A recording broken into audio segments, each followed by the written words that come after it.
ഇന്നത്തെ ക്ലാസ്സിൽ ആദ്യം തന്നെ ഡിസ്കസ് ചെയ്യാനുള്ളത് ബയോട്ട്-സാവർട്ട് ലോ ആണ്. ബയോട്ട്-സാവർട്ട് ലോ ഇലക്ട്രോസ്റ്റാറ്റിക്സിലെ കൂളോംസ് ലോയ്ക്ക് ഇക്വലന്റ് ആണ്. മാഗ്നറ്റിസത്തിലെ കൂളോംസ് ലോയ്ക്ക് ഇക്വലന്റ് ആയിട്ട് ഉള്ള നിയമമാണ് ബയോട്ട്-സാവർട്ട് ലോ. ഇതൊരു കറന്റ് ക്യാരിയിങ് എലിമെന്റ് കാരണം എത്രത്തോളം മാഗ്നറ്റിക് ഫീൽഡ് പ്രൊഡ്യൂസ് ചെയ്യുന്നു എന്നുള്ളതിനെ കുറിച്ച് പറയുന്നു. നമുക്ക് കൂളംസ് ലോ അറിയാം. ഫ്രീ സ്പേസിൽ F = 1/4πε0 Q1 Q2 /r². ഇതൊരു ഇൻവേഴ്സ് സ്ക്വയർ ലോ ആണെന്നറിയാം. സ്റ്റാറ്റിക് ചാർജസ് ആണ് ഫോഴ്സ് പ്രൊഡ്യൂസ് ചെയ്യുന്നത് എന്ന് നമുക്കറിയാം. ഇലക്ട്രോസ്റ്റാറ്റിക് ഫോഴ്സ് ഓഫ് അട്രാക്ഷനോ റിപ്പൽഷനോ പ്രൊഡ്യൂസ് ചെയ്യുന്നതെന്ന് നമുക്കറിയാം. ഇവിടെ സ്റ്റാറ്റിക് ചാർജസിന് പകരം ഇവിടെ എടുക്കുന്നത് കറന്റ് ക്യാരിയിങ് എലിമെന്റ് ആണ്. കറന്റ് ക്യാരിയിങ് എലിമെന്റ് എന്നെടുക്കാൻ കാരണം പ്രാക്ടിക്കൽ ആയിട്ട് മനസ്സിലാക്കാനുള്ള എളുപ്പത്തിന് വേണ്ടിയിട്ടാണ്. ഈ കറന്റ് ക്യാരിയിങ് എലിമെന്റ് എന്ന് പറയുമ്പോൾ ഇൻഡിപെൻഡന്റ് എക്സിസ്റ്റൻസ് ഒന്നുമില്ല, പക്ഷെ ഇതൊരു കറന്റ് ക്യാരിയിങ് കണ്ടക്ടറിന്റെ ഭാഗമായിട്ട് വരുന്നതാണ്. അങ്ങനെ കൊടുത്തു കഴിഞ്ഞാൽ ജനറലൈസ് ചെയ്ത് മാഗ്നറ്റിക് ഫീൽഡിന്റെ വാല്യൂ കണ്ടുപിടിക്കാനായിട്ട് സാധിക്കുന്നതാണ്. ഓക്കെ, ഇത് ഡിസ്കഷനെ വളരെ എളുപ്പമാക്കും. Current carrying element of length dl എന്നെടുക്കുന്നത് നമ്മുടെ മാഗ്നറ്റിക് ഫീൽഡിന്റെ ഡിസ്കഷനെ എളുപ്പത്തിലാക്കും എന്ന് മനസ്സിലാക്കുക. ഇവിടെ ഒരു കറന്റ് ക്യാരിയിങ് എലിമെന്റ് കാണിച്ചിട്ടുണ്ട്. IdL ആണത്. ആ എലിമെന്റിന്റെ നീളമാണ് dl എന്ന് പറയുന്നത്. R കാണിച്ചിട്ടുണ്ട്, തീറ്റ കാണിച്ചിട്ടുണ്ട്, പോയിന്റ് P കാണിച്ചിട്ടുണ്ട്. P എന്ന പോയിന്റിൽ കറന്റ് ക്യാരിയിങ് എലിമെന്റ് dl കാരണം എത്രത്തോളം മാഗ്നറ്റിക് ഫീൽഡ് പ്രൊഡ്യൂസ് ചെയ്യുന്നു അതാണ് നമ്മുടെ ബയോട്ട്-സാവർട്ട് ലോ പറയുന്നത്. ഈ dl കാരണമുള്ള magnetic field elemental magnetic field dB ആണെന്നിരിക്കട്ടെ. കാൽക്കുലസിന്റെ ഭാഷയാണ് കേട്ടോ ഇത്. ആ dB എന്തിനെല്ലാം ആശ്രയിക്കും? കറന്റിനെ ആശ്രയിക്കും. കറന്റിന് ഡയറക്ട്ലി പ്രൊപ്പോർഷണൽ ആയിരിക്കും. Length of the element dl directly proportional ആയിരിക്കും. തീറ്റ സൈൻ തീറ്റ വാല്യൂവിന് ഡയറക്ട്ലി പ്രൊപ്പോർഷണൽ ആയിരിക്കും.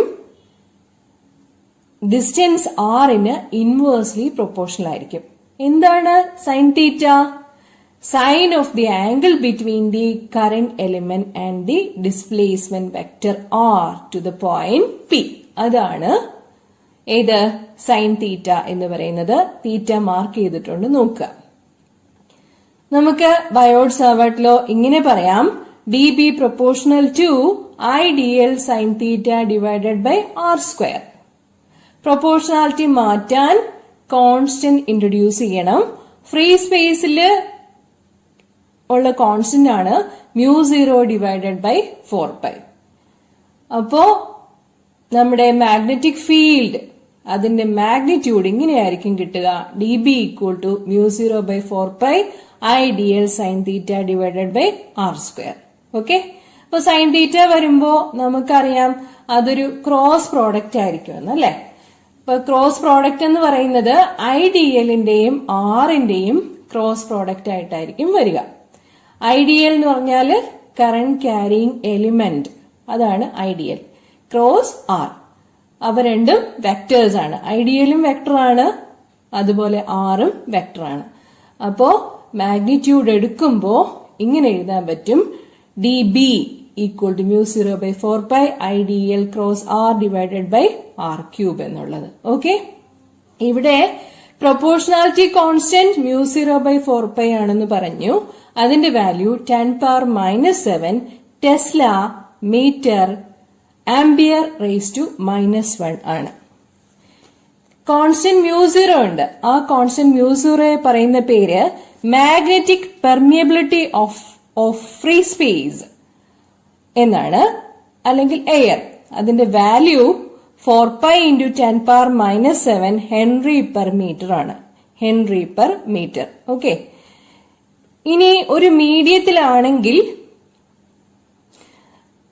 മീഡിയത്തിന്റെ പെർമിയബിലിറ്റി കൂടി പറയേണ്ടതായിട്ട് വരും. മ്യൂ ആർ മീഡിയത്തിലാണെങ്കിൽ ഇക്വേഷൻ ഇങ്ങനെയായിരിക്കും. dB equal to μ0 μr divided by 4π IDL sin theta divided by r² എന്നായിരിക്കും. മ്യൂ ആർ എന്നത് മീഡിയം ഡിപ്പെൻഡന്റ് ആയിട്ടുള്ള ഒരു ക്വാണ്ടിറ്റി ആണ്. അതിനെ പറയുന്ന പേര് റിലേറ്റീവ് പെർമിയബിലിറ്റി എന്നാണ്. എയറിൽ അല്ലെങ്കിൽ ഫ്രീ സ്പേസിൽ അതിന്റെ വാല്യൂ 1 ആയിരിക്കും. ഓക്കെ,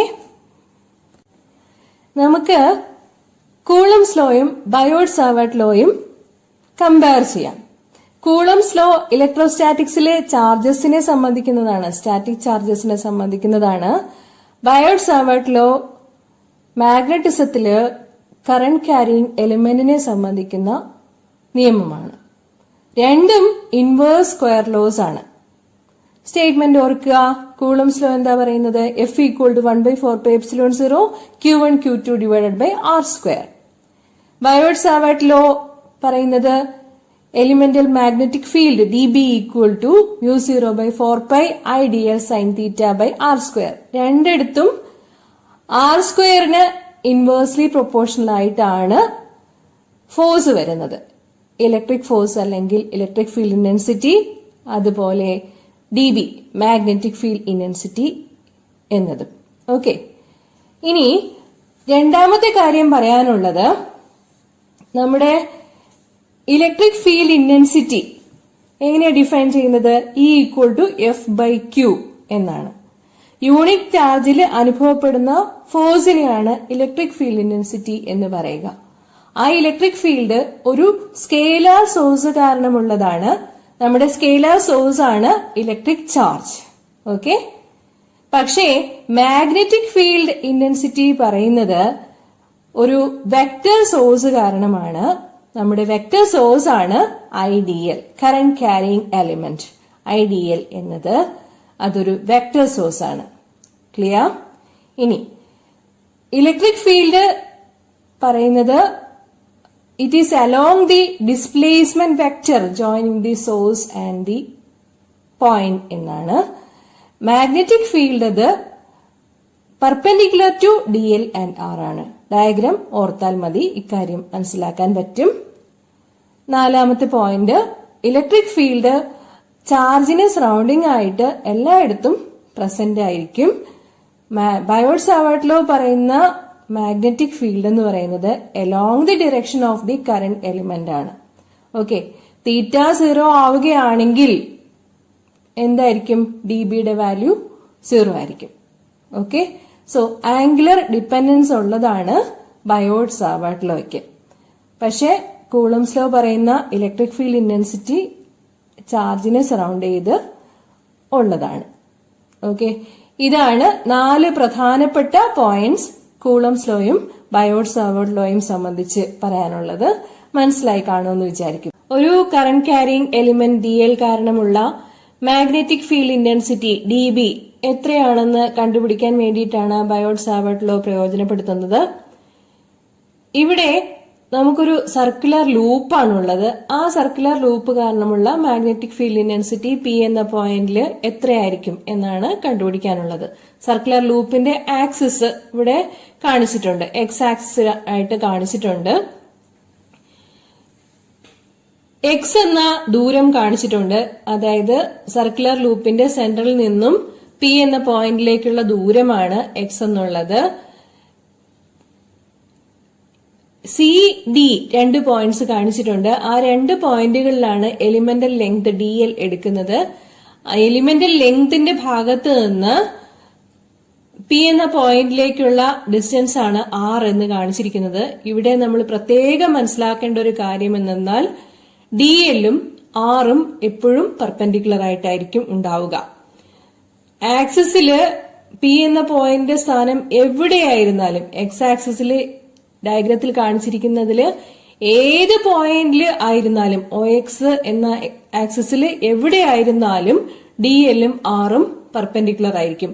അപ്പോ നമ്മുടെ ബയോട്ട് സാവർട്ട് ലോയുടെ equation dB equal to μ0/4π IDL sin theta by r².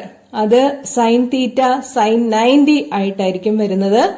അങ്ങനെയാകുമ്പോൾ ഡിബിയുടെ ഇക്വേഷൻ വരിക μ0/4π IdL/r² എന്നായിരിക്കും. ഓക്കെ, ഈ ഒരു പോയിന്റ് ആണ് ഏറ്റവും പ്രധാനമായിട്ട് നമുക്ക് മനസ്സിലാക്കാനുള്ളത്.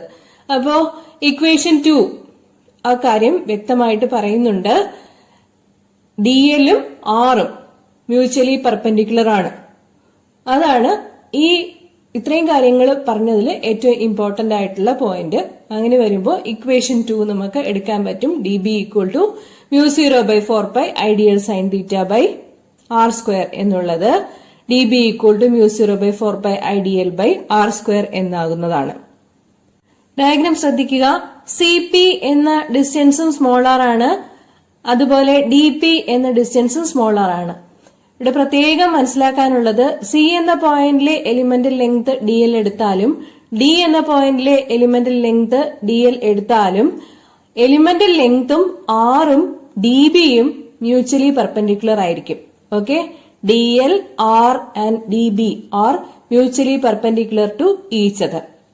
നമുക്ക് ബയോട്ട്-സാവർട്ട് ലോയുടെ സ്റ്റേറ്റ്മെന്റ് നമുക്ക് അറിയാവുന്ന വാല്യൂസിലേക്ക് മാറ്റി എഴുതണം. സ്മോൾ ആർ എത്രയാണെന്നുള്ളത് നമുക്ക് അറിയില്ല. അറിയുന്ന വാല്യൂസ് ഇതൊക്കെയാണ്.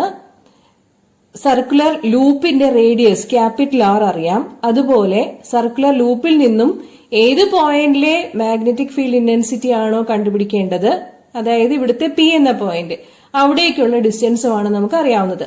ആറും ആറും എക്സും ആണ് അറിയാവുന്നത്. സ്മോൾ ആർ എത്രയാണെന്ന് നമുക്ക് അറിഞ്ഞുകൂടാ. ഓക്കെ, അങ്ങനെയാകുമ്പോ നമുക്ക് വേണ്ടത് dB = μ0/4π IdL/r² എന്നുള്ള ഇക്വേഷനില് സ്മോൾ r² പകരം അറിയുന്ന ടേംസിലേക്ക് മാറ്റി എഴുതണം. ഇവിടെ നമുക്കൊരു റൈറ്റ് ആംഗിൾ ട്രയാംഗിൾ പരിഗണിക്കാം. COP എന്നുള്ള റൈറ്റ് ആംഗിൾ ട്രയാംഗിൾ പരിഗണിക്കുമ്പോൾ സ്മോൾ r² = R² + x² എന്ന് കിട്ടുന്നതായിരിക്കും. ആ സ്മോൾ r²ന്റെ വാല്യൂ ഇക്വേഷനിൽ സബ്സ്റ്റിറ്റ്യൂട്ട് ചെയ്ത് കൊടുത്തു കഴിഞ്ഞാൽ ഡിബിയുടെ വാല്യൂ കിട്ടുന്നത് μ0/4π IdL/x² + R² എന്നായിരിക്കും.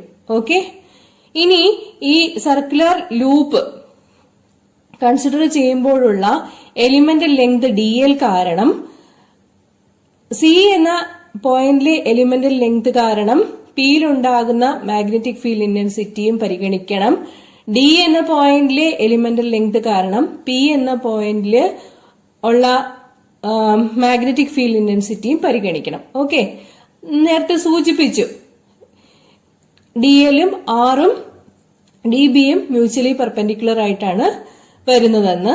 അങ്ങനെയാകുമ്പോൾ സി എന്ന പോയിന്റിലെ എലിമെന്റൽ ലെങ്ത് കാരണമുള്ള DBയും ഡയഗ്രത്തിൽ കാണിച്ചിട്ടുണ്ട്.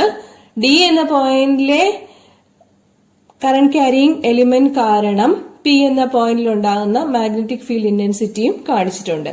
ഓക്കെ, അപ്പോ ഇതിനെ നമുക്ക് DB വാല്യൂസിനെ 2 DB വാല്യൂസ് ഉണ്ട്. ആ 2 DB വാല്യൂസിനെയും റിസോൾവ് ചെയ്യാൻ പറ്റുന്നതായിരിക്കും. ഓക്കെ, തീറ്റ എന്നുള്ള ആംഗിള് കാണിച്ചിട്ടുണ്ട്. അപ്പോ റിസോൾവ് ചെയ്യുമ്പോ സി എന്ന പോയിന്റിലെ കറന്റ് ക്യാരിയിങ് എലിമെന്റ് കാരണമുള്ള മാഗ്നറ്റിക് ഫീൽഡിനെ റിസോൾവ് ചെയ്യുമ്പോൾ കിട്ടുന്നത് DBX എലോങ് X ആക്സിസ് ആയിരിക്കും and DB1 along Y axis ആയിട്ടായിരിക്കും കിട്ടുക. Y ആക്സിസ് അപ്വേർഡ് ആയിട്ടായിരിക്കും കിട്ടുക. ഓക്കെ, ഇനി ഡി എന്ന പോയിന്റിലെ കറന്റ് ക്യാരിയിങ് എലിമെന്റ് കാരണം പി എന്ന പോയിന്റിലെ മാഗ്നറ്റിക് ഫീൽഡ് ഇന്റൻസിറ്റി DB ആണെന്നിരിക്കട്ടെ. അപ്പോൾ അതിനെയും നമുക്ക് റിസോൾവ് ചെയ്യാൻ പറ്റും. DBX along the X axis and DB1 താഴത്തേക്ക് കാണിച്ചിട്ടുണ്ട്. ഓക്കെ, അപ്പോ മുകളിലേക്ക് ഒരു DB1 ഉണ്ട്, താഴത്തേക്ക് ഒരു DB1 വാല്യൂസ് ഉണ്ടായിരിക്കും. ഈ 2 വാല്യൂസും കൂടി ക്യാൻസൽ ചെയ്ത് പോകുന്നതാണ്. ഓക്കെ, ഇവിടെ ഒരു കാര്യം നമ്മൾ പ്രത്യേകം മനസ്സിലാക്കാനുള്ളത് സർക്കുലർ ലൂപ്പ് കാരണമുള്ള കറന്റ് ക്യാരിയിങ് എലിമെന്റ് എവിടെ എടുത്താലും ഏത് പോയിന്റില് എലിമെന്റൽ ലെങ്ത് DL എടുത്തു കഴിഞ്ഞാലും അത് കാരണമുള്ള മാഗ്നറ്റിക് ഫീൽഡ് ഇന്റൻസിറ്റി X ആക്സിസിലേക്ക് മാത്രമേ വരികയുള്ളൂ. അതായത് ഡിബിയുടെ കോസ് കമ്പോണന്റ് മാത്രമേ വരികയുള്ളൂ. വൈ ആക്സിസിലെ component sine components mutually perpendicular ആയിട്ട് അപ്വേർഡും ഡൗൺവേർഡും ആയിട്ട് വരുന്നത് കൊണ്ട് അവ ക്യാൻസൽ ചെയ്തു പോകും. അപ്പോ ടോട്ടൽ മാഗ്നറ്റിക് ഫീൽഡ് ഇന്റൻസിറ്റി കണ്ടുപിടിക്കാൻ വേണ്ടിയിട്ട് എക്സ് ആക്സിസിലുള്ള DBX കമ്പോണന്റിനെ ഇന്റഗ്രേറ്റ് ചെയ്തെടുത്താൽ മതി. DBX കമ്പോണന്റ് എന്ന് പറയുന്നത് DB കോസ് തീറ്റയാണ്.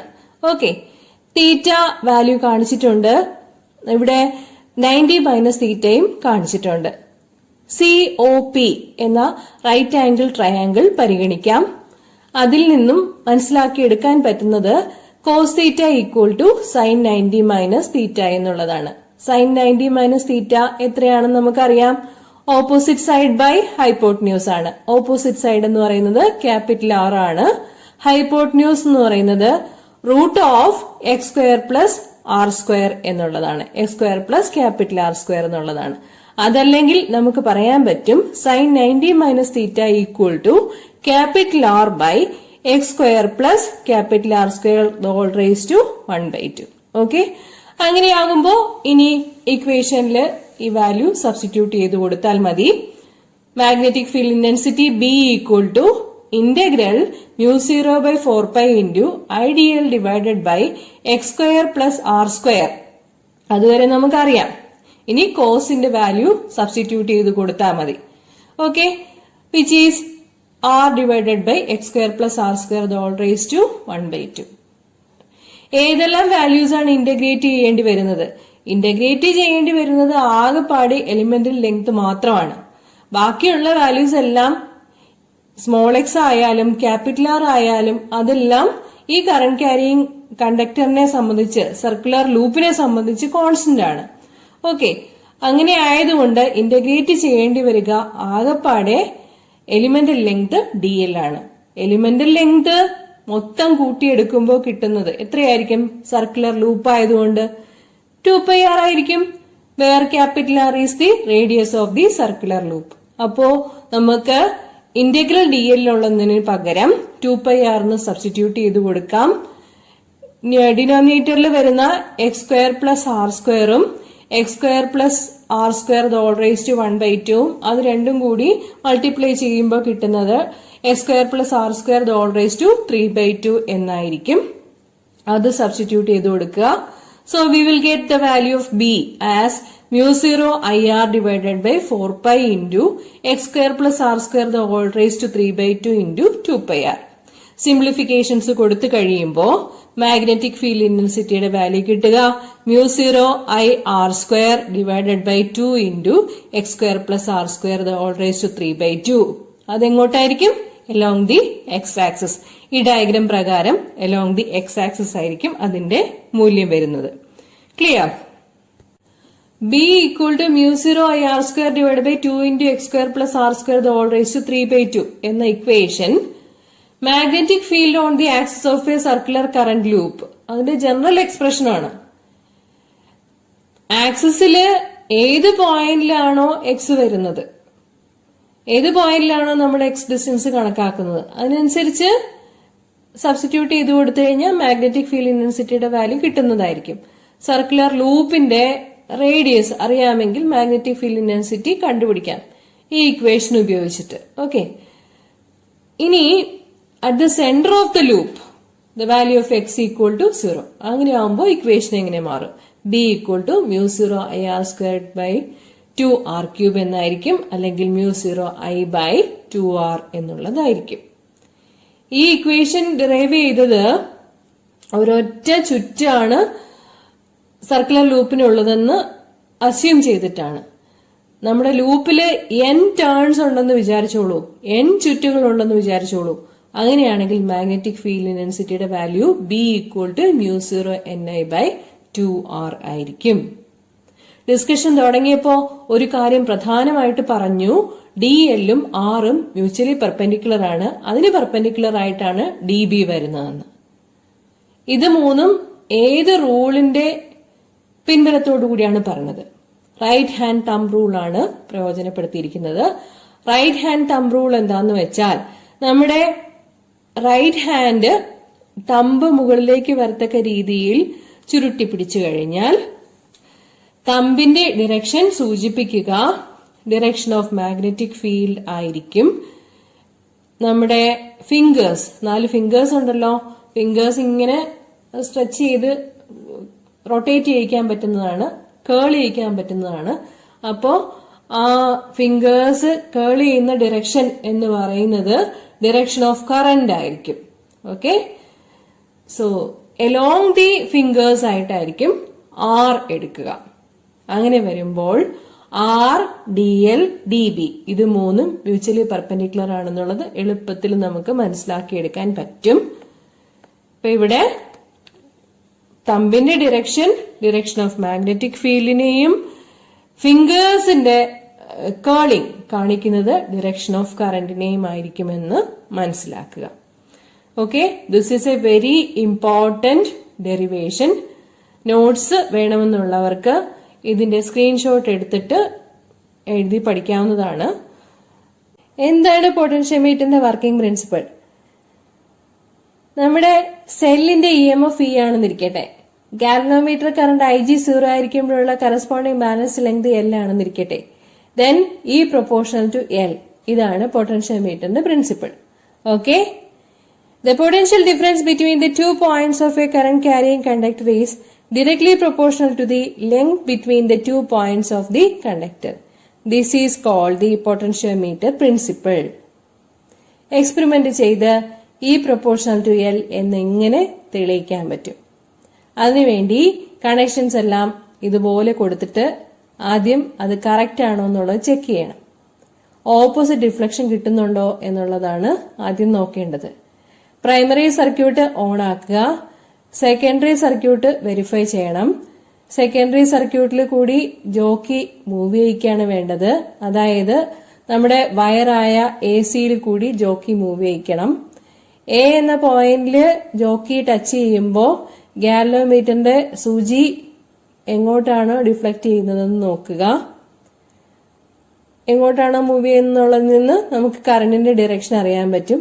അതിന്റെ ഓപ്പോസിറ്റ് ആയിട്ടായിരിക്കും ഗാൽവനോമീറ്ററിന്റെ സൂചി മൂവ് ചെയ്യുക എപ്പോ C എന്ന പോയിന്റിൽ ജോക്കി ടച്ച് ചെയ്യുമ്പോൾ. ഓക്കെ, അപ്പോ നമുക്ക് മനസ്സിലാക്കാൻ പറ്റും സർക്യൂട്ട് കറക്റ്റ് ആണെന്നുള്ളത്.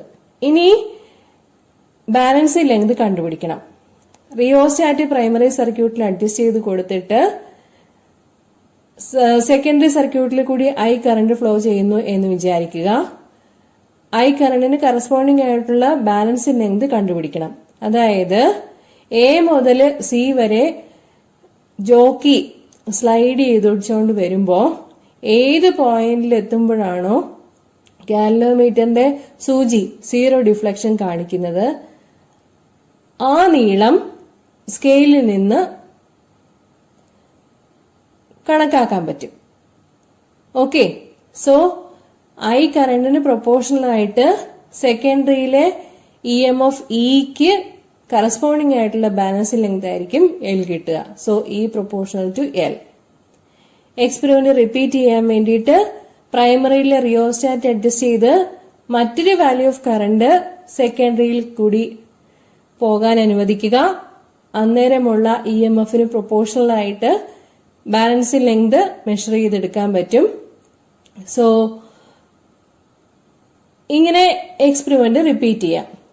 പ്രൈമറിയിൽ റിയോസ്റ്റാറ്റ് അഡ്ജസ്റ്റ് ചെയ്ത് സെക്കൻഡറിയിൽ കൂടിയുള്ള കറന്റിന്റെ വാല്യൂ വേരി ചെയ്ത് ഓരോ പ്രാവശ്യവും സെല്ലിന്റെ EMFന് പ്രൊപ്പോർഷണൽ ആയിട്ടുള്ള ബാലൻസിംഗ് ലെങ്ത് നമുക്ക് മെഷർ ചെയ്തെടുക്കാൻ പറ്റും. So E proportional to L എന്നുള്ളത് ടാബുലർ കോളം വരച്ച് നമുക്ക് പ്രൂവ് ചെയ്യാൻ പറ്റുന്നതായിരിക്കും. ഓരോ പ്രാവശ്യവും എടുക്കുന്ന റീഡിങ്സ് നോട്ട് ചെയ്ത് പോണം. Okay, when the galvanometer shows 0 deflection, the potential difference offered by length L of the wire is equal to EMF of the secondary cell E. Okay, if I current flows through the secondary, L is the balancing length, R is the resistance per unit length of the wire, then IRL equal to E. Okay, or E proportional to L. ഇവിടെ നമുക്ക് potential drop എന്ന് പറയുന്നത് IR equal to 5 എന്ന് കൊടുക്കാവുന്നതാണ്. Okay, പൊട്ടൻഷ്യോമീറ്ററിന്റെ uses എന്തൊക്കെയാണ്? First use, to compare EMFs of 2 cells. 2 സെല്ലുകൾ, ഉദാഹരണത്തിന് ഡാനിയൽ സെല്ലും ലാഗ്രാഞ്ച് സെല്ലും ഉണ്ടെന്ന് വിചാരിക്കുക. ഒരെണ്ണത്തിന്റെ EMF E1 എന്നും രണ്ടാമത്തതിന്റെ EMF E2 എന്നും വിചാരിക്കുക. അവയുടെ EMF വാല്യൂസ് കമ്പയർ ചെയ്യണം. എങ്ങനെ ചെയ്യാൻ പറ്റും? ഏതെങ്കിലും ഒരു സെല്ല് മാത്രം സെക്കൻഡറി സർക്യൂട്ടിൽ ഉൾപ്പെടുത്താൻ വേണ്ടിയിട്ട് 2-way കീ എന്ന സംവിധാനം പ്രയോജനപ്പെടുത്താവുന്നതാണ്. E1 ഉദാഹരണത്തിന് ഡാനിയൽ സെല്ലാണെന്നിരിക്കട്ടെ. E1 സർക്യൂട്ടിൽ ഉൾപ്പെടുത്താൻ വേണ്ടിയിട്ട് 2-way കീ അഡ്ജസ്റ്റ് ചെയ്ത് കൊടുക്കുക. Corresponding balancing length L1, galvanometer current IG0 ആകുമ്പോഴുള്ളത് കണ്ടുപിടിക്കുക. ഓക്കെ, ഇനി സെയിം കറണ്ട്, പ്രൈമറിയിലെ സെയിം കറണ്ട് ഐക്ക് തന്നെ സെക്കൻഡറിയിലെ E2 ലാഗ്രാഞ്ച് സെല്ലിന് കറസ്പോണ്ടിങ് ആയിട്ടുള്ള balancing length L2 when IG equal to 0 കണ്ടുപിടിക്കുക. Okay, then we can see that E1 proportional to L1 and E2 proportional to L2. E1 by E2 equal to L1 by L2. 2 സെല്ലുകളുടെ EMFകളുടെ ratio എന്ന് പറയുന്നത് അവയുടെ corresponding balancing ലെങ്തുകളുടെ ratio ആയിരിക്കും. ഇനി നമുക്ക് സെല്ലിന്റെ internal resistance കണ്ടുപിടിക്കാൻ വേണ്ടിയിട്ട് എങ്ങനെ പൊട്ടൻഷ്യോമീറ്റർ ഇൻസ്ട്രുമെന്റ് പ്രയോജനപ്പെടുത്താം എന്ന് നോക്കാം. സെക്കൻഡറിയിലെ സെല്ലിന്റെ ഇന്റേണൽ റെസിസ്റ്റൻസ് ആണ് കണ്ടുപിടിക്കാനുള്ളത്. ഓക്കെ, അതിനുവേണ്ടി സെക്കൻഡറിയിൽ കണക്ട് ചെയ്തിരിക്കുന്ന കീ K1 ആദ്യം ഓഫ് ആക്കുക. ഓഫ് ആക്കിയിരിക്കുമ്പോഴുള്ള ബാലൻസിംഗ് ലെങ്ത് എന്ന് പറയുന്നത് EMFന് പ്രൊപ്പോർഷണൽ ആയിരിക്കും. സെക്കൻഡറിയിലെ സെല്ലിന്റെ EMFന് പ്രൊപ്പോർഷണൽ ആയിട്ടായിരിക്കും കിട്ടുക. ഓക്കെ, ഇനി കീ K1 ഓൺ ആക്കുക. സർക്യൂട്ടില് ഒരു റെസിസ്റ്റൻസ് ബോക്സിൽ നിന്ന് ഉൾപ്പെടുത്തുക. സേ 1 ohm ഉൾപ്പെടുത്തുക. കറസ്പോണ്ടിങ് ആയിട്ടുള്ള ബാലൻസിംഗ് ലെങ്ത് കണ്ടുപിടിക്കുക. അന്നേരമുള്ള ബാലൻസിംഗ് ലെങ്ത് എന്ന് പറയുന്നത് ടെർമിനൽ വോൾട്ടേജ്, റെസിസ്റ്റൻസ് ബോക്സിന് അക്രോസ് ആയിട്ടുള്ള ടെർമിനൽ വോൾട്ടേജിന് കറസ്പോണ്ടിങ് ആയിട്ടുള്ള ബാലൻസിംഗ് ലെങ്ത് ആയിരിക്കും. Or 5L2 equal to V എന്ന് കിട്ടും, where V is the terminal potential difference. Then we have the expression E by V equal to L1 by L2. Now let us write the expressions for the EMF and the terminal potential difference in terms of the resistance. Okay, if I current flows through the secondary circuit, then EMF E equal to I into small r plus capital R. Okay, terminal potential difference V equal to I into R. Equations 4 and 5. Take the ratio. Equation 4 divided by equation 5, we get E by V equal to small r plus capital R divided by capital R. Okay. Now, we have equations 3 and equation 6. Both are the same, E by V. Then, small r plus capital R divided by capital R equal to L1 by L2. From which, the value of the internal resistance small r can be deduced. Okay. Small r by capital R plus 1 equal to L1 by L2. Small r by capital R equal to L1 by L2 minus 1, which is L1 minus L2 divided by L2. Or the internal resistance small r equal to external resistance capital R into L1 minus L2 divided by L2. Okay. Thus, the internal resistance of the secondary cell can be found out. Okay, we can see that the internal resistance varies with the external resistance. ഇതാണ് പൊട്ടൻഷ്യോമീറ്ററിന്റെ 2 ആപ്ലിക്കേഷനുകൾ. ഒന്ന് EMFന്റെ comparison, 2 സെല്ലുകൾ സെക്കൻഡറിയിൽ കൊടുത്തിട്ട് ഓരോന്നും മാറി മാറി സർക്യൂട്ടിൽ ഉൾപ്പെടുത്തി EMFകളുടെ വാല്യൂസ് കമ്പയർ ചെയ്യാൻ പറ്റുന്നതായിരിക്കും. പിന്നീട് സെക്കൻഡറിയിൽ കൊടുത്തിരിക്കുന്ന സെല്ലിന്റെ ഇന്റേണൽ റെസിസ്റ്റൻസ് സ്മോൾ ആർ എങ്ങനെ കണ്ടുപിടിക്കാമെന്നുള്ളത്. ഓക്കെ, സെക്കൻഡറിയിൽ ഒരു എക്സ്റ്റേണൽ റെസിസ്റ്റൻസ് ഉൾപ്പെടുത്തിയിട്ട് കറസ്പോണ്ടിങ് ബാലൻസിംഗ് ലെങ്ത് കണ്ടുപിടിക്കുക. റെസിസ്റ്റൻസ് ബോക്സ് ഉൾപ്പെടുത്തിയും ഉൾപ്പെടുത്താതെയും, അതായത് എക്സ്റ്റേണൽ റെസിസ്റ്റൻസ് കൊടുത്തും കൊടുക്കാതെയുമുള്ള ബാലൻസിംഗ് ലെങ്ത് കണ്ടുപിടിക്കുക. എന്നിട്ട് അതിന്റെ റേഷ്യോ എടുക്കുമ്പോഴേക്കും നമുക്ക് ഇന്റേണൽ റെസിസ്റ്റൻസിന്റെ വാല്യൂ കണ്ടുപിടിക്കാവുന്നതാണ്. Okay, refraction through a prism വളരെ പ്രധാനപ്പെട്ട ഒരു ടോപ്പിക്കാണ്. Derivation for the expression of the refractive index of the material of the prism n equal to sin a plus d by 2 divided by sin a by 2. ഇതാണ് ഇന്നത്തെ ക്ലാസ്സിൽ നമ്മൾ ആദ്യമായി വിശദമായി പരിശോധിക്കാൻ പോകുന്നത്. എന്താണ് ഒരു പ്രിസം എന്നാൽ? സമന്വിത പ്രകാശം അഥവാ കോമ്പോസിറ്റ് റേ ഓഫ് ലൈറ്റ്, നമ്മുടെ കാര്യത്തിൽ ധവളപ്രകാശം. ധവളപ്രകാശത്തെ അതിന്റെ ഘടകവർണ്ണങ്ങളായി വേർതിരിക്കുന്ന പ്രതിഭാസത്തിനെ പറയുന്ന പേര് ഡിസ്പേർഷൻ അഥവാ പ്രകീർണനം എന്നാണ്. പ്രകീർണനം സാധ്യമാക്കാനുള്ള ഒരു ഒപ്റ്റിക്കൽ ഡിവൈസ് ആണ് പ്രിസം എന്ന് പറയുന്നത്. ത്രികോണ പ്രിസങ്ങളാണ് സാധാരണ ഉപയോഗിക്കാറുള്ളത്. നമ്മൾ ഡിറൈവ് ചെയ്യാൻ പോകുന്ന refractive index of the material of the പ്രിസത്തില് ഇക്വിലാറ്ററൽ പ്രിസമാണ് ആദ്യം പരിഗണിക്കുന്നത്. സമഭുജ ത്രികോണം. സമഭുജ ത്രികോണം എന്ന് പറഞ്ഞാൽ ത്രികോണത്തിന്റെ 3 വശങ്ങളും തുല്യ അളവുകളിലുള്ളവയാണ്.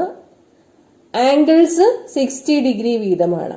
അങ്ങനെയുള്ള പ്രിസത്തിനെയാണ് ഇക്വിലാറ്ററൽ പ്രിസം എന്ന് പറയുന്നത്. അങ്ങനെയുള്ള ഇക്വിലാറ്ററൽ പ്രിസത്തിന്റെ ABC എന്ന പ്രിൻസിപ്പൽ സെക്ഷൻ ഇവിടെ കാണിച്ചിരിക്കുന്നത് ശ്രദ്ധിക്കുക.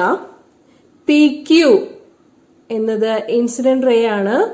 QR എന്നത് refracted ray through the prism ആണ്. And RS is the emergent ray ആണ്. ആംഗിൾ ഓഫ് ഇൻസിഡൻസും ആംഗിൾ ഓഫ് റിഫ്രാക്ഷനും 2 റിഫ്രാക്റ്റിംഗ് ഫേസിലും കൂടിയുള്ളത് വിശദീകരിക്കണം. AB എന്ന ഫസ്റ്റ് ഫേസ് AB നോക്കുമ്പോൾ I is the angle of incidence and R1 is the angle of refraction. AB എന്ന ഫേസിലെ point of incidence of the ray Q ആണെന്നിരിക്കട്ടെ. അങ്ങനെയാണെങ്കിൽ QN എന്ന് കാണിച്ചിരിക്കുന്നതാണ് normal at the point of incidence. PQ എന്ന incident ray QN എന്ന നോർമലുമായി ഉണ്ടാക്കുന്ന ആംഗിൾ ആണ് angle of incidence small i. Refracted ray QR കാണുന്നുണ്ടല്ലോ, ആരോ മാർക്ക് ശ്രദ്ധിക്കണം. റിഫ്രാക്റ്റഡ് റേ QNുമായി ഉണ്ടാക്കുന്ന ആംഗിൾ ആണ് ആംഗിൾ ഓഫ് റിഫ്രാക്ഷൻ R1. ഇത് ഫസ്റ്റ് ഫേസ് AB പരിഗണിക്കുമ്പോഴുള്ളതാണ്. ഇനി നമുക്ക് സെക്കൻഡ് ഫേസ് AC നോക്കാം. അവിടുത്തെ നോർമൽ എന്ന് കാണിച്ചിരിക്കുന്നത് RN ആണ്. റിഫ്രാക്റ്റഡ് റേ QR RNുമായി ഉണ്ടാക്കുന്ന ആംഗിൾ ആണ് angle of refraction R2 at the face AC. Emergent ray RS കാണുന്നുണ്ടല്ലോ. എമർജന്റ് റേ നോർമലുമായി ഉണ്ടാക്കുന്ന ആംഗിൾ ആണ് ആംഗിൾ ഓഫ് എമർജൻസ് സ്മോളി. അപ്പോ ഇവിടെ കാണിച്ചിരിക്കുന്ന കാര്യങ്ങൾ മനസ്സിലായിട്ടുണ്ടാവും എന്ന് വിചാരിക്കുന്നു. ഇനി M എന്ന് പറയുന്ന ഒരു പോയിന്റ് കാണിച്ചിട്ടുണ്ട്. M എന്ന പോയിന്റ് നമ്മുടെ പ്രൊഡ്യൂസ് ചെയ്ത ഇൻസിഡന്റ് റേയും പ്രൊഡ്യൂസ് ചെയ്ത എമർജന്റ് റേയും കൂട്ടിമുട്ടുന്ന പോയിന്റ് ആണ്. അവിടെ ക്രിയേറ്റ് ചെയ്യപ്പെടുന്ന ആംഗിൾ ഡെൽറ്റ, അതിനെ പറയുന്ന പേരാണ് angle of deviation. Angle of deviation small d വെച്ചും സൂചിപ്പിക്കാറുണ്ട്. നമ്മുടെ ഡയഗ്രത്തിൽ ഇപ്പോ ഡെൽറ്റ എന്ന ഗ്രീക്ക് ആൽഫബറ്റ് വെച്ചിട്ട് കാണിച്ചിരിക്കുന്നു എന്നേ ഉള്ളൂ. നമ്മുടെ ഡെറിവേഷൻ ചെയ്യുന്നതിന് വേണ്ടി ചില കാര്യങ്ങളൊക്കെ ഡിറൈവ് ചെയ്യാനുണ്ട്. അതിലേക്കാണ് പോകുന്നത്. നമുക്ക് ഒരു ക്വാഡ്രിലാറ്ററൽ AQNR ഇവിടെ കാണാവുന്നതാണ്. ആ ക്വാഡ്രിലാറ്ററലില് angle Q equal to angle R equal to 90 degree ആണ്. കാരണം നോർമൽസ് ആണ് QN-ഉം RN-ഉം എന്നുള്ളത്. അപ്പോ angle Q equal to angle R equal to 90 degree എന്ന് വ്യക്തമാണ്. അതുപോലെ തന്നെ angle A plus angle QNR equal to 180 ഡിഗ്രിയാണ്. അതിനെ ഇക്വേഷൻ 1 എന്ന് നമുക്ക് വിളിക്കാം. ഇനി നമുക്ക് ട്രയാങ്കിൾ QNR നോക്കാം. ട്രയാങ്കിൾ QNRല് R1 plus R2 plus angle QNR equal to 180 degree. അത് ഇക്വേഷൻ 2 ആയിരിക്കട്ടെ. ഇനി ഇക്വേഷൻ 1ഉം ഇക്വേഷൻ 2ഉം കമ്പയർ ചെയ്യാം. ഇക്വേഷൻ 1ഉം ഇക്വേഷൻ 2ഉം കമ്പയർ ചെയ്യുമ്പോൾ കിട്ടുന്നത് R1 plus R2 equal to angle A എന്നായിരിക്കും. ആ ഇക്വേഷൻ 3 ആയിരിക്കട്ടെ. ഓക്കെ, ഇനി നമ്മുടെ ആംഗിൾ ഓഫ് ഡീവിയേഷൻ ഉള്ളൊരു എക്സ്പ്രഷൻ വേണം. ആംഗിൾ ഓഫ് ഡീവിയേഷൻ ഡെൽറ്റ എന്ന് കാണിച്ചിരിക്കുന്നു. ആ ആംഗിൾ ഓഫ് ഡീവിയേഷൻ ഡെൽറ്റ എന്നുള്ളത് ട്രയാങ്കിൾ QMRന്റെ എക്സ്റ്റീരിയർ ആംഗിൾ ആണ്. ട്രയാങ്കിൾ QMRന്റെ എക്സ്റ്റീരിയർ ആംഗിൾ ആണ്. അത് ട്രയാങ്കിൾ QMRന്റെ ഇന്റീരിയർ ആംഗിൾസിന്റെ തുകയായിരിക്കും. അതായത് angle MQR plus angle MRQ ആയിരിക്കും ഡെൽറ്റ എന്നുള്ളത്. Okay, what is angle MQR? Angle MQR എന്നാൽ I മൈനസ് R1 ആയിരിക്കും. നോക്കിയാൽ ക്ലിയർ ആണല്ലോ, I മൈനസ് R1 ആയിരിക്കും. അതുപോലെ ആംഗിൾ MRQ എന്നത് എന്തായിരിക്കും? MRQ എന്നത് E മൈനസ് R2 ആയിരിക്കും. അപ്പോ എക്സ്റ്റീരിയർ ആംഗിൾ ഡെൽറ്റയ്ക്ക് തുകയായി വരിക angle MQR plus angle MRQ ആയിരിക്കും. That is delta equal to I minus R1 plus E minus R2. ഇതില് മൈനസ് വരുന്നത് ഒരുമിച്ച് എഴുതാം. അതായത് delta equal to I plus E minus of R1 plus R2. എന്തിനാണ് ഈ R1 പ്ലസ് R2നെ ഒരുമിച്ച് എഴുതിയത്? അത് നമ്മുടെ ഇക്വേഷൻ 3 പ്രകാരം ആംഗിൾ A ആണ്. സോ ആംഗിൾ ഓഫ് ഡീവിയേഷന്റെ എക്സ്പ്രഷൻ നമുക്ക് കിട്ടിക്കഴിഞ്ഞു. I plus E minus A. അത് ഇക്വേഷൻ 4 ആയിരിക്കട്ടെ. അപ്പോ നമ്മുടെ 4 പ്രധാനപ്പെട്ട ഇക്വേഷനുകൾ എഴുതിയത് R1 plus R2 equal to A എന്ന് പ്രൂവ് ചെയ്യുന്നതിന് വേണ്ടിയും ഡെൽറ്റ ഈക്വൽ ടു അല്ലെങ്കിൽ angle of deviation equal to I plus E minus A എന്ന് കാണുന്നതിന് വേണ്ടിയിട്ടുമാണ്. ഓക്കെ, ഇക്വേഷൻ A അതായത് സ്നെൽസ് ലോ പ്രത്യേകം ശ്രദ്ധിക്കുക. പ്രിസത്തിന്റെ കാര്യത്തിൽ എയറിൽ നിന്ന് ഗ്ലാസിലേക്കുള്ള AB എന്ന ഫേസിലെ റിഫ്രാക്ഷൻ പരിഗണിക്കുമ്പോൾ N1 is the refractive index of air, അതിന്റെ വാല്യൂ 1 ആണ്. And N2 is the refractive index of glass. Refractive index of the second medium with respect to the first medium, N2 by N1 equal to sin I by sin R1. ഇതാണ് equation A. Equation 3 R1 plus R2 equal to A, angle of the prism. ആ ഇക്വേഷനും വളരെ important ആണ്. Equation 4ൽ angle of deviation delta equal to I plus E minus A എന്നും കാണിച്ചിട്ടുണ്ട്. ഈ 3 ഇക്വേഷനുകളാണ് ഏറ്റവും പ്രധാനമായിട്ടുള്ളത് എന്ന് പറയാം. ഫിസിക്സ് ലാബിൽ പ്രിസം എക്സ്പെരിമെന്റ് ചെയ്യുമ്പോൾ angle of incidents 30 degree, 35 degree, 40 degree, 45 degree, 50 degree, 55 degree എന്നിങ്ങനെ 5 6 വാല്യൂസിന് ചെയ്യാറുണ്ട്. ആംഗിൾ ഓഫ് ഇൻസിഡൻസ് 30 ഡിഗ്രിക്ക് കറസ്പോണ്ടിങ് ആയിട്ടുള്ള ആംഗിൾ ഓഫ് ഡീവിയേഷൻ പ്രിസം വെച്ച് നിരീക്ഷിച്ച് ആദ്യം രേഖപ്പെടുത്തും. ആംഗിൾ ഓഫ് ഇൻസിഡൻസ് കൂടുന്നതിനനുസരിച്ച് ആംഗിൾ ഓഫ് ഡീവിയേഷൻ കുറയുന്നതായി കാണാൻ സാധിക്കും. അതിന്റെ ഗ്രാഫ് വരച്ചാൽ ചിത്രത്തിൽ കാണുന്നത് പോലെ ആയിരിക്കും ഉണ്ടാവുക.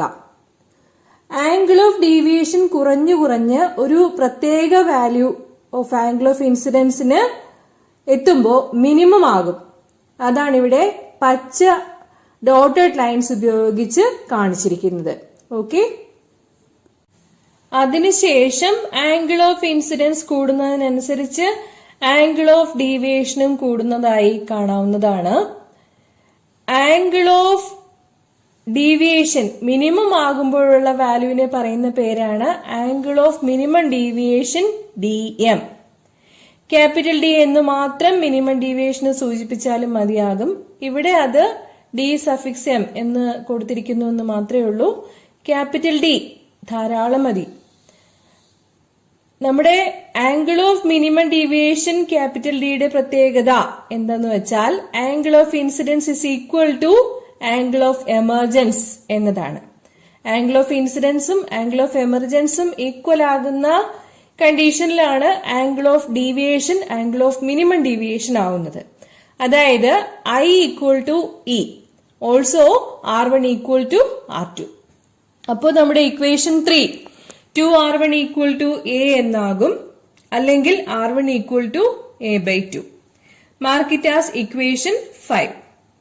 ഇനി നമ്മുടെ ഇക്വേഷൻ 4, അതായത് angle of deviation delta equal to I plus E minus A എന്നതിൽ മിനിമം ഡീവിയേഷന്റെ കണ്ടീഷൻ കൊടുക്കണം. ആംഗിൾ ഓഫ് ഡീവിയേഷൻ ഡെൽറ്റ എന്നത് angle of minimum deviation D∪M എന്നാകും. I ഈക്വൽ ടു E ആകുമ്പോ I പ്ലസ് E എന്നതിന് പകരം 2I എന്ന് എഴുതാലോ.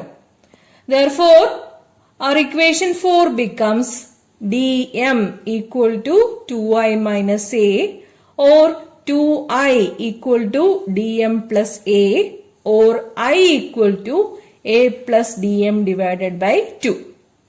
Mark it as equation number 6. ഇനി നമ്മുടെ ഇക്വേഷൻ A, അതായത് സ്നെൽസ് ലോയുടെ ഇക്വേഷനിലേക്ക് വരാം. അവിടെ I angle of incidents, R1 angle of refraction at the first phase, ഇവയുടെ വാല്യൂസ് കണ്ടുപിടിച്ചത് സബ്സ്റ്റിറ്റ്യൂട്ട് ചെയ്ത് കൊടുക്കണം.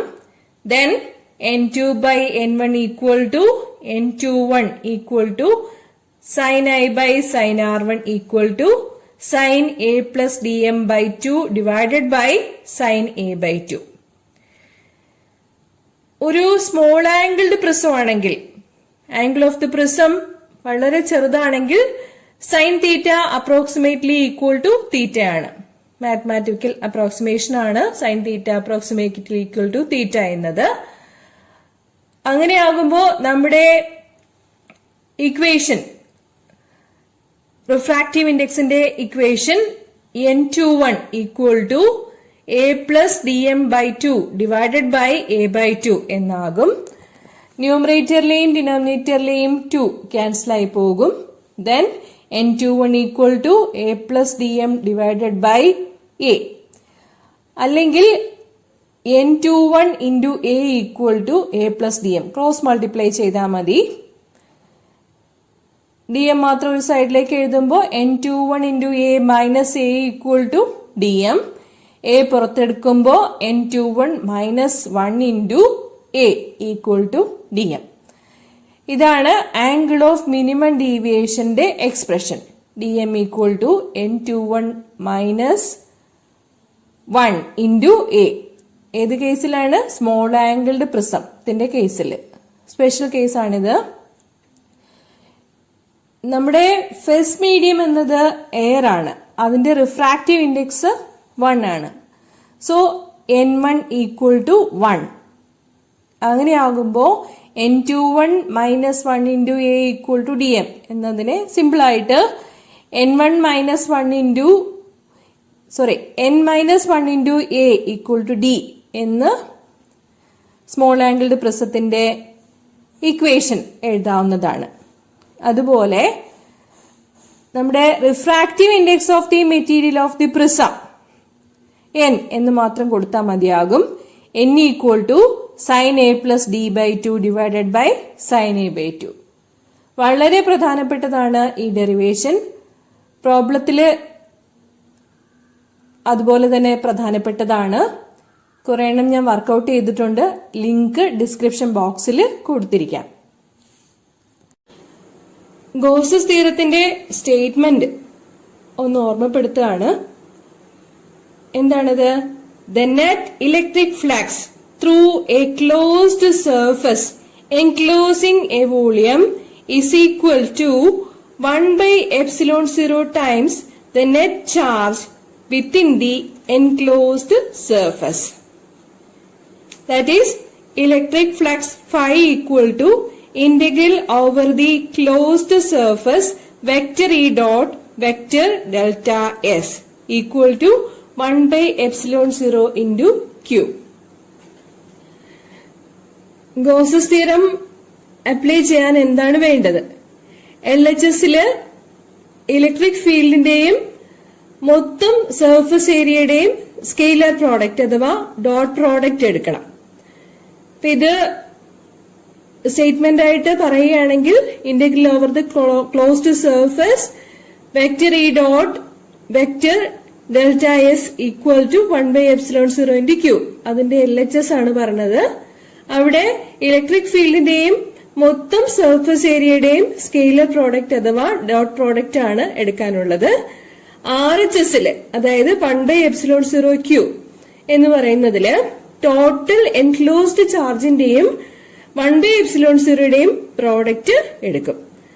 ഈ LHSഉം RHSഉം രണ്ടും സൂചിപ്പിക്കുന്നത് ഇലക്ട്രിക് ഫീൽഡ് ലൈൻസിന്റെ മെഷർമെന്റ് ആയ ഇലക്ട്രിക് ഫ്ലക്സ് ഫൈന് ആയിരിക്കും. ഓക്കെ, നമുക്ക് ചാർജ് സ്പെറിക്കൽ ഷെൽ കാരണമുള്ള ഇലക്ട്രിക് ഫീൽഡ് ഇന്റൻസിറ്റി ആണ് കണ്ടുപിടിക്കാനുള്ളത്. സ്പെറിക്കൽ ഷെൽ എന്നാൽ എളുപ്പത്തിൽ മനസ്സിലാക്കാനായിട്ട് അകം പൊള്ളയായ ഒരു ബോൾ എന്ന് വിചാരിച്ചാൽ മതി. ആ ബോളിന്റെ സർഫസിൽ ചിത്രത്തിൽ കാണിച്ചിരിക്കുന്നത് പോലെ പോസിറ്റീവ് ചാർജസ് യൂണിഫോം ആയിട്ട് ഡിസ്ട്രിബ്യൂട്ട് ചെയ്യപ്പെട്ടിരിക്കുകയാണ്. ഓക്കെ, ബോളിന്റെ റേഡിയസ് ക്യാപിറ്റൽ ആർ ആണെങ്കിൽ surface area 4 pi capital R square ആയിരിക്കുമെന്ന് നമുക്കറിയാലോ. യൂണിഫോം ചാർജ് ഡിസ്ട്രിബ്യൂഷൻ ആണ്. അപ്പോ സർഫസ് ചാർജ് ഡെൻസിറ്റി ഡിഫൈൻ ചെയ്യണം. Surface charge density sigma. Let sigma be the surface charge density of our thin spherical shell. Surface charge density എന്ന് പറഞ്ഞാല് charge by ഏരിയയാണ്. So sigma equal to sigma by 4 pi capital R square. അങ്ങനെ വരുമ്പോൾ Q equal to 4 pi capital R square into sigma. Okay, ഈ spherical ഷെല്ലിന്റെ സെന്ററിൽ നിന്നും small R അകലത്തിൽ P എന്ന പോയിന്റിലെ ഇലക്ട്രിക് ഫീൽഡ് ഇന്റൻസിറ്റി ആണ് നമുക്ക് കണ്ടെത്താനുള്ളത്. ഓക്കെ, P എന്ന പോയിന്റ് ഉൾക്കൊള്ളുന്ന ഒരു ഗോഷ്യൻ സർഫസ് ഇമാജിൻ ചെയ്യുകയാണ് ആദ്യം വേണ്ടത്. അതെന്തായിരിക്കും? സ്മോൾ ആർ റേഡിയസ് ഉള്ള ഒരു സ്ഫിയർ ആയേ പറ്റുള്ളൂ. കാരണം നമുക്ക് തിൻ സ്പെറിക്കൽ ഷെല്ലല്ലേ ഉള്ളത്.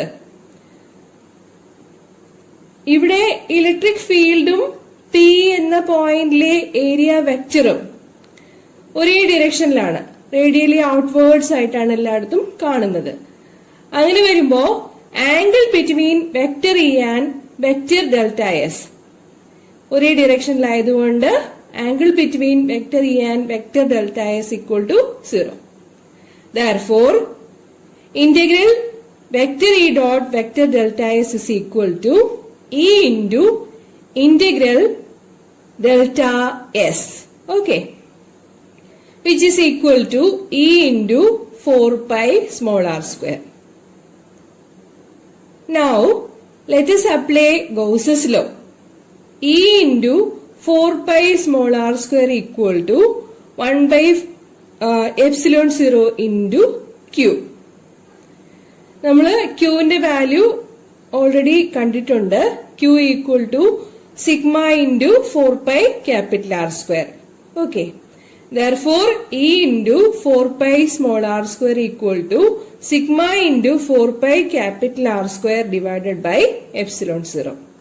4 pi cancel ആവും. പിന്നെ എന്താ ഉള്ളത്? E into small r square equal to sigma capital R square divided by epsilon 0. അതിൽ നിന്നും ഇലക്ട്രിക് ഫീൽഡിന്റെ വാല്യൂ കിട്ടും. E equal to sigma by epsilon 0 into capital R square divided by small r square. Electric field ഇപ്പോ scalar ആയിട്ട് magnitude മാത്രമാണ് പറയുന്നത്. പക്ഷെ നമുക്കറിയാം ഇലക്ട്രിക് ഫീൽഡ് ഒരു വെക്ടർ ആണ്. അങ്ങനെയാകുമ്പോൾ വെക്ടർ ഫോമില് ഇവിടെ കാണിച്ചിരിക്കുന്നത് പോലെ പറയണം.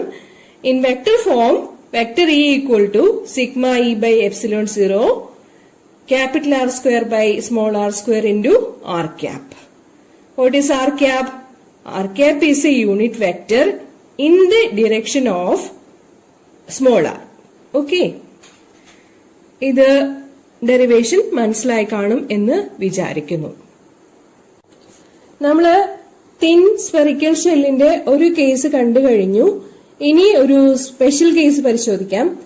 അതായത് ഈ പി എന്ന് പറയുന്ന പോയിന്റ് ഉണ്ടല്ലോ, സ്ഫെറിക്കൽ ഷെല്ലിന്റെ ഉള്ളിലാണെങ്കിൽ എന്താണ് സംഭവിക്കുക? ഒരു ക്യാവിറ്റിയുടെ അകത്ത് ചാർജിന് എക്സിസ്റ്റ് ചെയ്യാൻ പറ്റില്ല. അതായത് field inside a cavity is 0, E equal to 0 inside a cavity. അത് ഇലക്ട്രോസ്റ്റാറ്റിക്സിൽ വളരെ ഇമ്പോർട്ടന്റ് ആയിട്ടുള്ള ഒരു പ്രോപ്പർട്ടിയാണ്.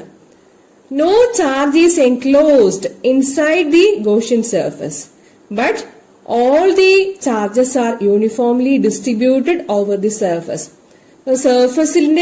സർഫസിന് പുറത്ത് സർഫസിലാണ് ചാർജസ് എല്ലാം യൂണിഫോം ആയിട്ട് ഡിസ്ട്രിബ്യൂട്ട് ചെയ്തിരിക്കുന്നത്. പോസിറ്റീവ് ചാർജസ് എല്ലാം യൂണിഫോം ആയിട്ട് ഡിസ്ട്രിബ്യൂട്ട് ചെയ്തിരിക്കുന്നത്.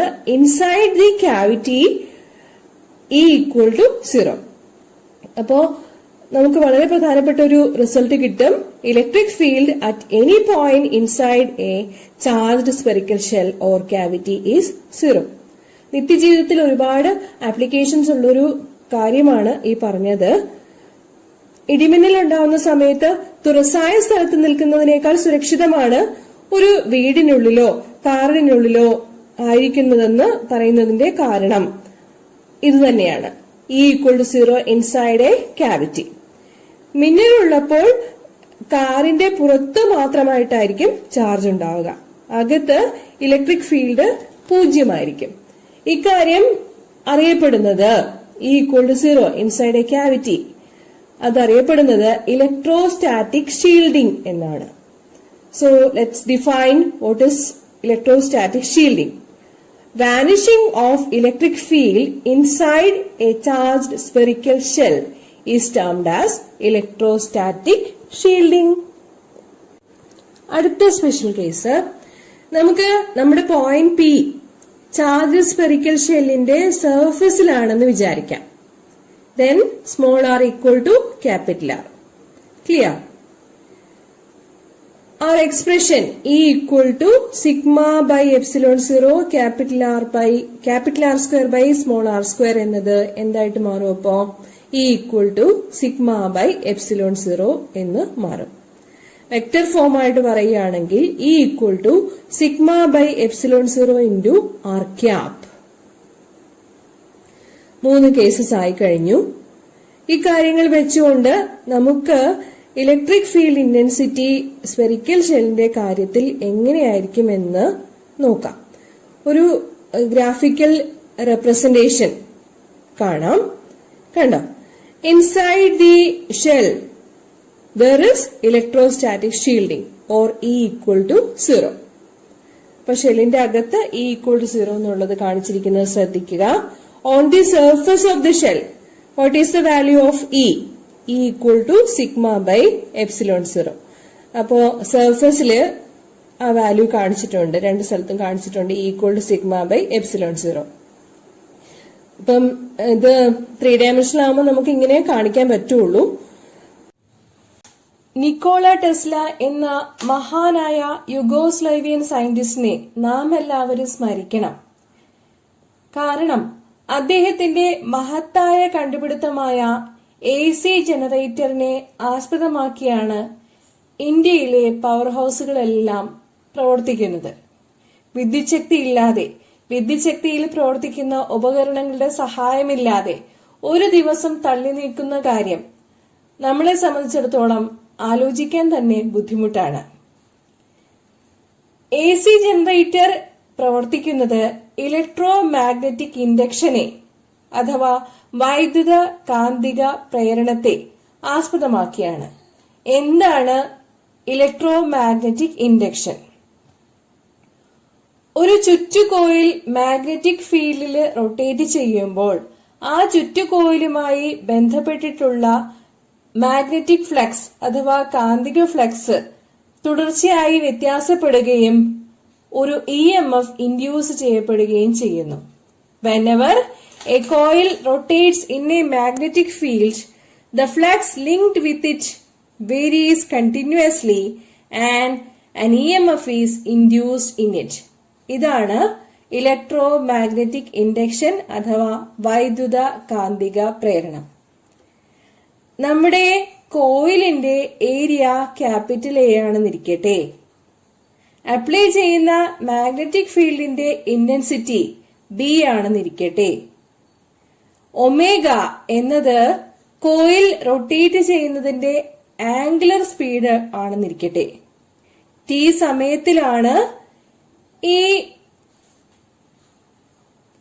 കോയില് റൊട്ടേറ്റ് ചെയ്യുന്നതെന്നുണ്ടെങ്കിൽ നമുക്ക് ഫ്ലക്സിന്റെ equation phi equal to vector B dot vector A എന്ന് പറയാം.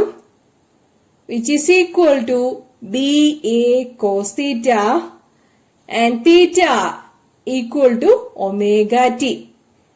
ആ കോയിലുണ്ടാകുന്ന ഡിസ്പ്ലേസ്മെന്റ് T സമയത്തിലെ ഡിസ്പ്ലേസ്മെന്റ് ആണ് തീറ്റ എന്നത്. Theta equal to omega T. Okay, angular velocity into time. So flux at any time phi equal to BA cos omega T. കോയിലില് അനേകം ചുറ്റുകൾ ഉണ്ടായിരിക്കും. അങ്ങനെയാണെങ്കിൽ അവയുടെ എണ്ണം N എന്നിരിക്കട്ടെ. നമുക്ക് ഫ്ലക്സിന്റെ ഇക്വേഷൻ N phi B എന്ന് പറയാം. Which is equal to NBA cos omega T. Induced EMFന്റെ ഇക്വേഷൻ അറിയാവുന്നതാണ്. Induced EMF E equal to minus d∅ by dt. N കോയിലുള്ളത് കൊണ്ട് minus N d∅ by dt എന്ന ഇക്വേഷൻ എഴുതാം. ഓക്കെ, ഇൻഡ്യൂസ്ഡ് EMF കണ്ടുപിടിക്കുന്നതിന് വേണ്ടിയിട്ട് ഇക്വേഷനിലെ വാല്യൂസ് സബ്സ്റ്റിറ്റ്യൂട്ട് ചെയ്ത് കൊടുക്കാം. E equal to minus N into d∅ by dt. Phi B ഫ്ലക്സിന്റെ വാല്യൂ എത്രയാണ്? ഫ്ലക്സിന്റെ വാല്യൂ എന്ന് പറയുന്നത് BA കോസ് ഒമേഗ T ആണ്. ഇവിടെ magnetic flux density B constant ആണ്, area of the coil A constant ആണ്. അപ്പോൾ ഡിഫറൻഷിയേറ്റ് ചെയ്യേണ്ടി വരുന്നത് കോസ് ഒമേഗ T മാത്രമാണ്. d by dt of cos omega T എന്നാൽ minus omega sine omega T ആണ്. ഓക്കെ, അങ്ങനെയാകുമ്പോൾ ഇൻഡ്യൂസ്ഡ് EMF കിട്ടുക NBA omega sine omega T എന്നതാണ്. ഇവിടെ ഒരു മൈനസ് അധികമായി വന്നിട്ടുണ്ട് ഇക്വേഷനില്. അവസാനം induced EMF E equal to NBA omega sine omega T എന്ന് മതി. ഇനി എന്തായിരിക്കും ഇൻസ്റ്റന്റേനിയസ് വാല്യൂ ഓഫ് EMF? അതിന്റെ maximum value. Instantaneous value of EMF എന്നുള്ളത് NBA omega sine omega T ആണ്. മാക്സിമം വാല്യൂ കണക്കാക്കുമ്പോ E = E0 എന്ന് വരുന്നതാണ്. അതായത് when sin omega t = 1. അതാണ് മാക്സിമം വാല്യൂ. നമുക്ക് ഇൻസ്റ്റന്റേനിയസ് വാല്യൂ ഓഫ് EMFന്റെ ഇക്വേഷൻ എഴുതാനാവുക E = E0 sin omega t എന്നതാണ്. E0 ആണ് maximum value of EMF which is NBA omega. അതെപ്പോഴാ കിട്ടുക? സൈൻ ഒമേഗ ടിയുടെ വാല്യൂ 1 വരുമ്പോഴാണ്. അതായത് സൈൻ ഒമേഗ ടി എന്നുള്ളതിൽ ഒമേഗ ടി = 90 ഡിഗ്രി വരുമ്പോഴാണ് E = E0 എന്ന് കിട്ടുക. ഓക്കെ, നമുക്ക് peak value of induced EMF പറഞ്ഞു കഴിഞ്ഞു. E0 = NBA omega എന്നുള്ളത്. അത് വരിക എപ്പോഴായിരിക്കും? ഒമേഗ ടി 90 ഡിഗ്രിയോ അല്ലെങ്കിൽ 270 ഡിഗ്രിയോ ആകുമ്പോഴാണ്. ഇതിപ്പോ AC-യുടെ വാല്യൂ ആണ്, ഇൻസ്റ്റന്റേനിയസ് വാല്യൂ ഓഫ് EMF ആണ്. AC ജനറേറ്റ് ചെയ്ത് കഴിഞ്ഞു. അതായത് സൈൻ ഫംഗ്ഷൻ ആയിട്ട് നമുക്ക് ഇൻസ്റ്റന്റേനിയസ് വാല്യൂ ഓഫ് EMFനെ റെപ്രസെന്റ് ചെയ്യാൻ സാധിച്ചു കഴിഞ്ഞു.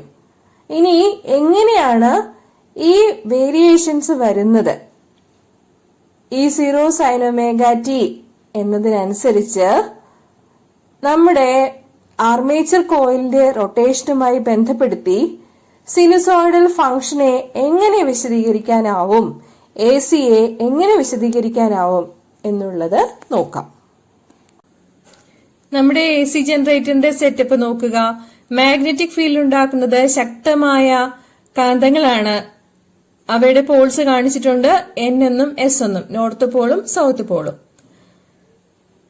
Field direction yellow dotted lines ഉപയോഗിച്ച് കാണിച്ചിട്ടുണ്ട്. മനസ്സിലായി കാണുമെന്ന് വിചാരിക്കുന്നു. A ഏരിയ ഉള്ള കോയിലിന്റെ പ്ലെയിനിന് പെർപെൻഡിക്കുലർ ആയിട്ട് വേണം ഏരിയ വെക്ടർ പരിഗണിക്കേണ്ടത്. അതായത് പ്ലെയിൻ ഓഫ് ദി കോയിലിന് പെർപെൻഡിക്കുലർ ആയിട്ട് വേണം ഏരിയ വെക്ടർ ക്യാപിറ്റൽ A പരിഗണിക്കുവാൻ. ഓക്കെ, ഇനി നമുക്ക് ആർമേച്ചർ റൊട്ടേറ്റ് ചെയ്യിക്കാം. റൊട്ടേഷൻ 90 ഡിഗ്രി ആകുമ്പോൾ plane of the armature is parallel to the magnetic field. അന്നേരം മാഗ്നറ്റിക് ഫീൽഡിനും ആർമേച്ചറിന്റെ ഏരിയ വെക്ടറിനും ഇടയിൽ ഒമേഗ ടി = 90 ഡിഗ്രി ആയിരിക്കും. ഓക്കെ, ഒമേഗ ടി = 90 ഡിഗ്രി ആകുമ്പോൾ സൈൻ ഒമേഗ ടി മാക്സിമം അല്ലെങ്കിൽ 1 ആകും. ഇൻഡ്യൂസ്ഡ് EMF മാക്സിമം ആകും. കോയിൽ റൊട്ടേഷൻ തുടരുകയാണ്. റൊട്ടേഷൻ 180 ഡിഗ്രി ആകുമ്പോൾ ഇൻഡ്യൂസ്ഡ് EMF മിനിമം ആകും. ടൈം പീരീഡ് T/2ന് കറസ്പോണ്ടിങ് ആയിട്ടുള്ള ഇൻഡ്യൂസ്ഡ് EMF എന്ന് പറയുന്നത് അന്നേരം 0 ആയിരിക്കും. വീണ്ടും കോയിൽ റൊട്ടേറ്റ് ചെയ്യിക്കാം.